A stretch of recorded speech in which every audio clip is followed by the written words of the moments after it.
Bismillahirrahmanirrahim. Assalamualaikum warahmatullahi wabarakatuh. Wassalatu wassalamu ala asyrafil anbiya'i wal mursalin wa ala alihi wa sahbihi ajma'in, amma ba'duh. Alhamdulillahi rabbil alamin. Mari kita panjatkan puji syukur atas karunia nikmat dan hidayahnya yang Allah berikan kepada kita semua. Sholawat dan salam semoga selalu tercurahkan kepada junjungan kita Nabi Muhammad sallallahu alaihi wasallam, sahabat dan keluarganya.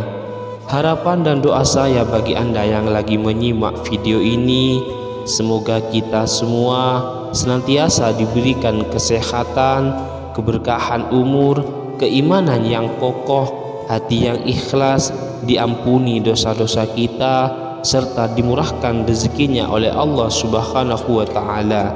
Amin amin ya rabbal alamin.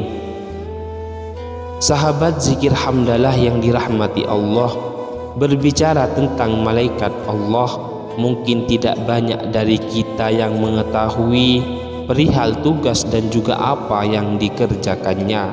Selama ini kita hanya mengetahui tugas-tugas dari malaikat yang pernah kita dapatkan waktu di sekolah. Misalnya adalah tugas dari malaikat Jibril, yakni sebagai penyampai wahyu.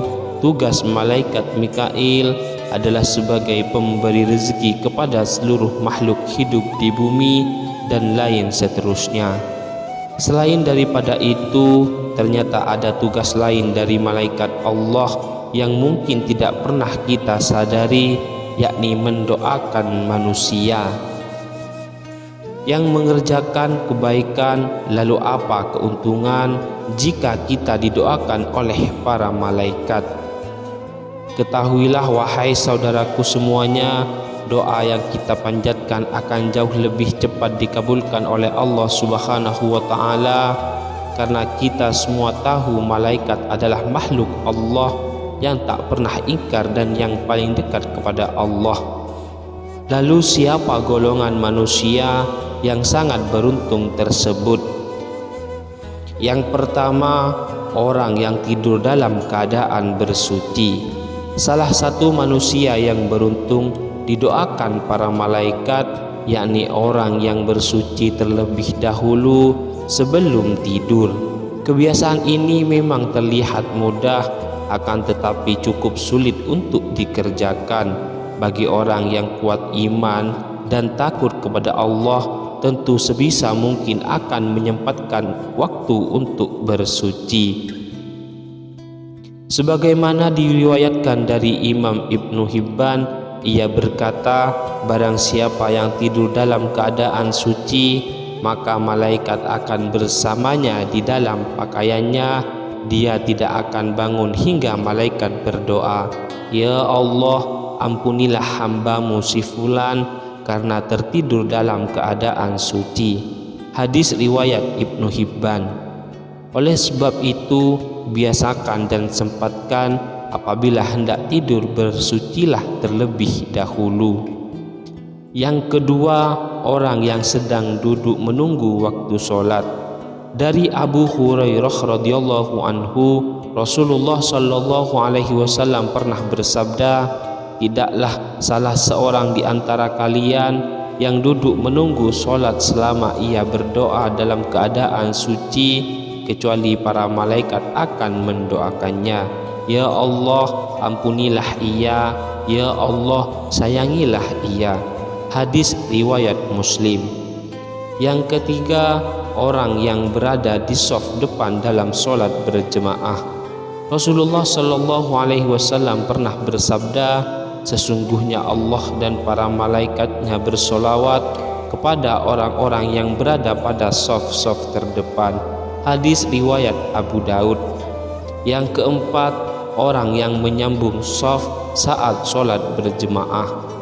Orang-orang yang tidak membiarkan barisan shaf sholat jemaah kosong juga termasuk salah satu orang yang beruntung yang selalu didoakan oleh para malaikat. Sebagaimana disebutkan dalam hadis dari Aisyah radhiyallahu anhu, Rasulullah shallallahu alaihi wasallam pernah bersabda, sesungguhnya Allah dan para malaikatnya berselawat kepada orang yang menyambungkan shaf, dan siapa yang mengisi celah niscaya Allah akan mengangkat derajat orang tersebut karenanya. Hadis riwayat Ibnu Majah, hadis sahih. Yang kelima, mengucapkan amin ketika imam selesai membaca Al-Fatihah. Hal ini pernah dikatakan oleh Abu Hurairah radhiyallahu anhu bahwa Rasulullah shallallahu alaihi wasallam pernah bersabda, jika seorang imam membaca ghairil maghdubi alaihim waladdallin, maka ucapkanlah oleh kalian amin, karena barang siapa ucapannya itu bertepatan dengan ucapan malaikat, maka ia akan diampuni dosa-dosanya yang masa lalu. Hadis riwayat Imam Bukhari. Yang keenam, orang yang duduk di tempat sholatnya setelah selesai sholat. Mungkin ini yang sering kita lupakan saat selesai sholat, yakni langsung berpindah tempat untuk bersandar atau sekedar mencari tempat yang lebih luas. Padahal jika kita mengetahui tetap berada pada posisi di mana kita mengerjakan sholat merupakan salah satu hal yang membuat malaikat akan mendoakan kita. Dari Abu Hurairah radhiyallahu anhu, Rasulullah shallallahu alaihi wasallam pernah bersabda, para malaikat akan selalu bersolawat kepada salah satu di antara kalian selama ia ada di dalam tempat sholat di mana ia melakukan sholat. Selama ia belum batal wuduknya, para malaikat berkata, ya Allah, ampunilah dan sayangilah ia. Hadis riwayat Ahmad. Oleh sebab itu, hindari sebisa mungkin langsung berpindah tempat setelah selesai sholat, sebelum berzikir dan bermunajat kepada Allah Subhanahu wa ta'ala. Yang ketujuh, orang yang melakukan sholat subuh dan asar berjemaah. Abu Hurairah radhiyallahu anhu berkata, Rasulullah shallallahu alaihi wasallam pernah bersabda, para malaikat berkumpul pada saat sholat subuh, lalu para malaikat yang menyertai hamba pada malam hari yang sudah bertugas malam hari hingga subuh naik ke langit, sedangkan malaikat yang bertugas pada malam hari tetap tinggal. Lalu Allah bertanya kepada mereka, bagaimana kalian meninggalkan hambaku? Mereka menjawab, kami datang sedangkan mereka sedang melakukan sholat, dan kami tinggalkan mereka sedang melakukan sholat, maka ampunilah mereka pada hari kiamat. Hadis riwayat Ahmad. Yang kedelapan, orang yang mendoakan saudaranya tanpa sepengetahuan yang didoakan. Rasulullah shallallahu alaihi wasallam bersabda, doa seorang muslim untuk saudaranya yang dilakukan tanpa sepengetahuan orang yang didoakannya adalah doa yang akan dikabulkan. Pada kepalanya ada seorang malaikat yang menjadi wakil sebagai setiap kali dia berdoa untuk saudaranya dengan sebuah kebaikan, maka malaikat tersebut berkata amin, dan engkau pun mendapatkan apa yang ia dapatkan. Hadis riwayat Imam Muslim. Oleh sebab itu, doakanlah kebaikan kepada saudara-saudara kita yang mungkin sedang tertimpa musibah atau bahkan yang menyakiti hati kita. 9. Orang yang berinfak. Hadis riwayat Abu Hurairah radhiyallahu anhu, ia berkata bahwa Rasulullah shallallahu alaihi wasallam bersabda, tidak satu hari pun di mana pagi harinya seorang hamba ada padanya kecuali dua malaikat turun kepadanya salah satu di antara keduanya berkata, "Ya Allah, berikanlah ganti bagi orang yang berinfak," dan lainnya berkata, "Ya Allah, hancurkanlah harta orang yang pelit." Hadis riwayat Bukhari. Yang ke-10, orang yang makan sahur. Dari Abdullah bin Umar, ia berkata bahwa Rasulullah Shallallahu Alaihi Wasallam pernah bersabda, "Sesungguhnya Allah dan para malaikatnya bersolawat kepada orang-orang yang sedang makan sahur."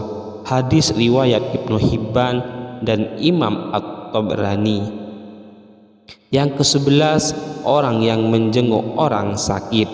Dari Ali bin Abi Thalib, ia berkata bahwa Rasulullah Shallallahu Alaihi Wasallam pernah bersabda, "Tidaklah seorang mukmin menjenguk saudaranya kecuali Allah akan mengutus 70.000 malaikat untuknya yang akan bersolawat kepadanya di waktu siang kapan saja hingga sore dan di waktu malam kapan saja hingga subuh."